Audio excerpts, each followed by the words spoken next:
Mirëmbrëma zonja dhe zotrin, do të jemi së bashku në edicionin e lajmeve këtu në ekranin e kanalit 7, ku ndër të tjera do të ndiqni. Edi Rama dhe Sali Berisha japin mesazhet e fundit të fushatës, socialistët mbajnë mitingun përmbyllës në Parkun Olimpik, demokratët në Bulevardin e Ri. Mbi 5300 forca policore do të angazhohen për mbarvajtjen e procesit zgjedhor të 11 majit, policia në gatishmëri në të gjitha qendrat e votimit. Policia arreston 2 trafikantë armësh, të rinjt po transportonin 4 pistoleta që dyshohet se ishin vlerë në Kosovë për grupet kriminale. Sot mbrëmja e 12 e ferma VIP në Vision Plus, televotimi shpall konkurentin më të preferuar nga publiku, ndërsa pritet edhe zgjedhja e drejtuesit të ri.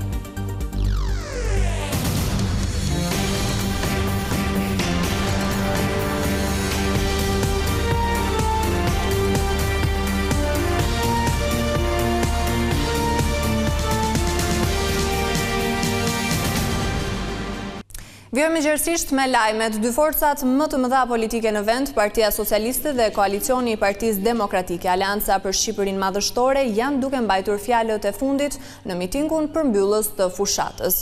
Nga Parku Olimpik, kryesocialisti Edi Rama po u përcjell qytetarëve mesazhet e fundit në kërkim të një mandati të 4 me fokus integrimin në Bashkimin Evropian. Nga ana tjetër, Partia Demokratike ka nisur mitingun e fundit pak pas orës 19 në Bulevardin e Ri, ku fjala e fundit e fushatës do të thuhet nga lideri i opozitës Berisha. Opozita akuzon mazhorancën se po manipulon votën e diasporës. Sipas Josefina Topallit, zarfet po vijnë të mbushur nga Greqia, ndërkohë që shqiptarët që jetojnë në vendin fshin nuk i kanë marrë fare. Partia Demokratike artikuloi sërish akuzën lidhje me procesin e votimit të diasporës në Greqi. Drejtuesja politike e Partisë Demokratike për Diasporën, Josefina Topalli, deklaroi se në Komisionin Qendror të Zgjedhjeve sot janë sjell zarfa me fletën e votimit dorazi, edhe pse ligjërisht fleta e votimit duhet të dorëzohet nga kompania postare DHL. Nëse do vazhdojmë për dorëzu zarfin në dorë, kjo nuk është vot, por kjo është anullim i zbatimit të kodit zgjedhor dhe shkrim elektoral. Partia Demokratike përsëriti kërkesën që vota e shqiptarëve në Greqi të trajtohet më vete për shkak të parregullsive, të cilat sipas saj kanë ndodhur në vendin fqinj. Nëse kutit vijnë të mbushura, ndërkohë që shqiptarët që jetojnë në Greqi nuk kanë votuar, se zarfi nuk i ka në shtëpi, se zarfi nuk e kanë gjetë tek qendra, tek lokali i lojrave të fatit, apo sepse atë ka marrë dikush tjetër dhe ka plotësuar, sigurisht që kjo ka emrin manipulim dhe jo zgjedhjen. Ndaj Komisioni Qendror të Zgjedhjeve duhet të bëjë trajtimin tërësisht të veçantë të kutive që vijnë nga Greqia dhe të ndalin dorëzimin e zarfave dorazi. Prej ditësh Partia Demokratike ka denoncuar parregullsi me procesin e votës së shqiptarëve në shtetin fqinj në Greqi. Kryebashkiaku i Tiranës Erion Velia nga Qelia u ka bërë thirrje qytetarëve që të marrin pjesë në zgjedhjet e 11 majit dhe të votojnë Partinë Socialiste. Në një postim në Facebook, Velia i thotë se vota në 11 maj duhet të jetë një vot kundër Saliut apo partizave, siç i quajti ai, të dalë nga barku i Partisë Demokratike, por një vot për punën, për shpresën dhe për transformimin. Ai e mbyll statusin e tij me një ftesë për të votuar Partinë Socialiste dhe Edi Ramën. Do të doja shumë të isha në këtë fushat jo si spektator, por si pjesë e saj, sepse besoj fort me gjithë shpirt tek kjo rrugë që kemi ndërtuar së bashku, shkruan Veliaj. Prokurorët e SPAK po verifikojnë pajisjet e sekuestruara mbrëmjen e të njëjtës në qarkun e Shkodrës. Aksioni u zhvillua në ndyshimet se persona të caktuar po siguronin vota kundrejt shumave monetare. Operacioni premtimi i së njëjtës, i pari që goditi drejt për drejt krimin elektoral, vuri përpara përgjegjësisë penale 6 persona të angazhuar politikisht në Shkodër. Menjëherë pas shoqërimit në polici, atyre ju gjetën lista me emra qytetarësh, dokumente të ndryshme, një shumë parash, tollona karburanti dhe ju sekuestruan 7 celular. Dyshimet janë që ata po blinin vota për llogaritë të PSD-së së Tomdoshit. Mirpo, diçka e tillë kjo forcë politike e ka përgënjeshtruar. Drejtimi i gishtit ndaj Partisë Socialdemokrate nuk është asgjë më shumë se sa sulmi drejt për drejt ndaj tyre, shkruan zyrtarisht ky subjekt politik. Pas shoqërimit në polici, ata u lanë të lirë, por hetimi për ta po vijon.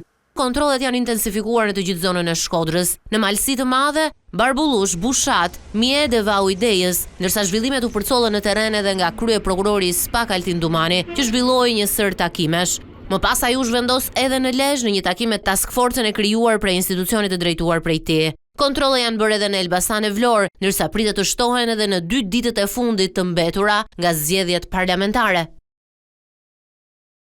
Policia do të jetë në gatishmëri për të garantuar zgjedhjet duke nisur që nga marrja në ruajtje e qendrave të votimit. Më pas uniformat blu do të vendosen në qendrat e numërimit deri në mbylljen përfundimtar të procesit. Mbi 5300 punonjës policie janë trajnuar dhe pritet që të angazhohen për ruajtjen e objekteve zgjedhore për parlamentarët e 11 majit. Policia e shtetit shton se janë marrë masat për ruajtjen e KZAZ-ve, që në momentin që janë shpërndar dhe mbërritur materialet zgjedhore. Blut bëjnë me dije se janë 93 objekte zgjedhore, ku janë vendosur komisionerët e KZAZ dhe 5225 qendra votimi.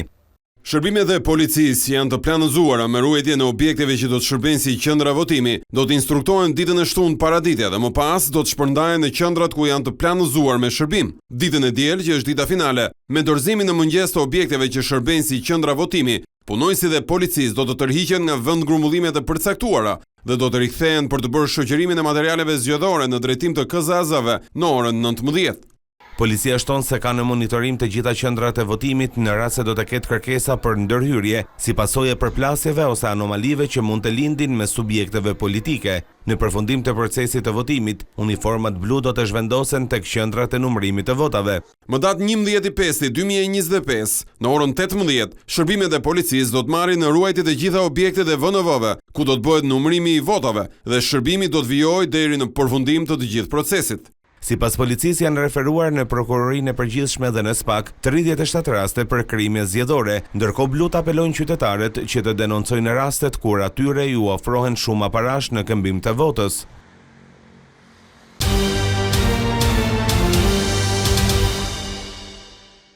Policia e Tiranës arrestoi 2 trafikantë armësh të cilët u kapën duke transportuar 4 pistoleta. Dyshohet se ato ishin blerë në Kosovë dhe më pas do të modifikoheshin në Shqipëri për t'u ashtritur grupeve kriminale.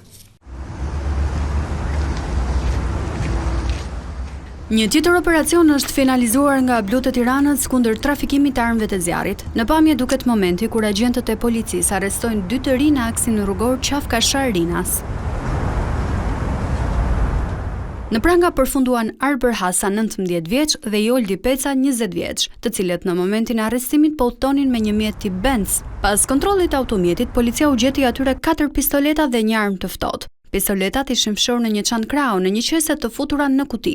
Pas arrestimit të 2 të rinjve, policia kreu kontrolle edhe në banesën e shokut të tyre, ku 49 vjeçarit ju gjetën një dorez metalike dhe një shkop gome, për të cilat u procedua penalisht në gjendje të lirë.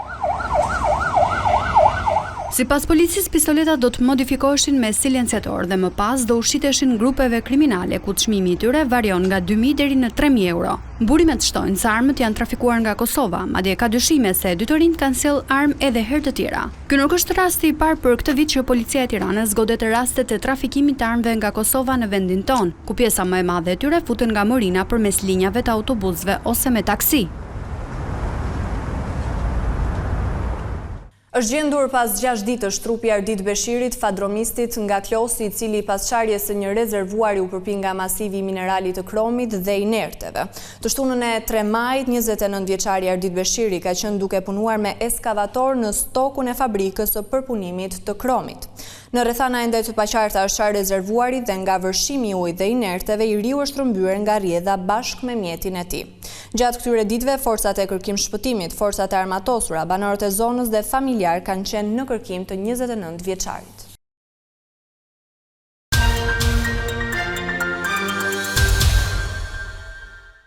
Televotimi i shpallur pak ditë më parë finalizohet sot në mbrëmje me shpalljen e konkurentit më të pëlqyer në fermën VIP. Po sot pritet të zgjidhet edhe drejtuesi i ri i fermerëve, ndërsa Agai ka përgatitur sfida surprizë. Në fermën e VIP-ave çdo ditë që kalon shton tensionin dhe rrit intensitetin e lojës, ndërsa garuesit përballen me sfida të reja dhe dinamika gjithnjë më të forta. Marrja e drejtimit të punëve në fermë nga Ylli, pas zgjedhjes së tij nga Ron i eliminuar i spektaklit të së hënës, ka sjellë reagime të ndryshme në radhët e fermerëve. Megjithatë, Ylli është treguar i kujdesshëm duke ndarë detyrat në mënyrë të barabartë dhe të drejtë. Pavarësisht rivalitetit dhe dinamikës së lojës, qëllimi kryesor mbetet i pandryshuar. Vendimi i Big Bastës për të larguar Ronin ka sjellë jo vetëm ndryshim në rrjedhën e lojës, por edhe përplasje të forta mes tij dhe disa prej konkurrentëve.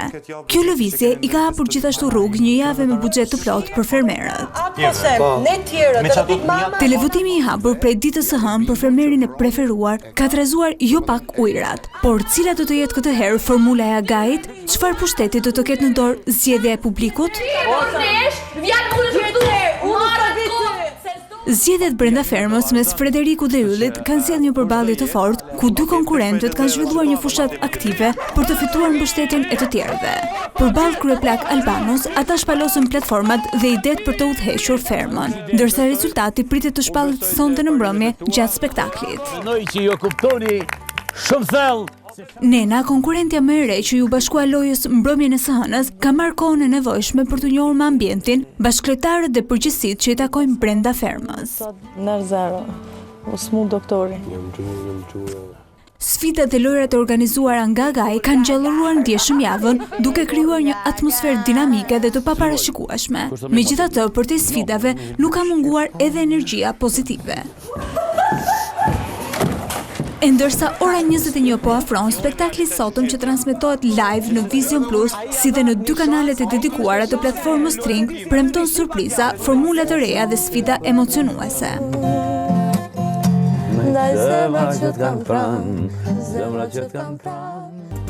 Dhe këtu kemi përfunduar me lajmet, unë ju falenderoj për vëmendjen, bashkë mirupafshim.